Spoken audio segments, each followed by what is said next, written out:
durante o tratamento de pressuposto de 28 de março, nós, fração, por meio de líder de fração de PPA, senhor Otmar Odiber, a 13 uma moção para urgir o governo para, entre outros, para aqui ainda, fazer algo com a reestruturação salarial aqui.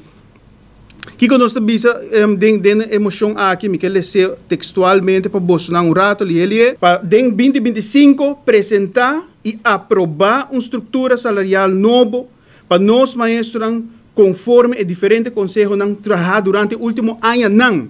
Porque o trajeto aqui não está já a começar. O trajeto aqui começa na 2023, junto com o CIMAR, Departamento de Ciência, Departamento de Duos, não tem mele, dienst, uitvoeringsorgaan, onderwijssubsidie, não a começar que processo aqui para bem uma reestruturação salarial para nós maestros não. Por isso aqui não sucede. Então pensei nós mande emoção aqui na 28 de março, fração de PPA, então guess what? Sa que awardo ninguém na vota contra a emoção aqui.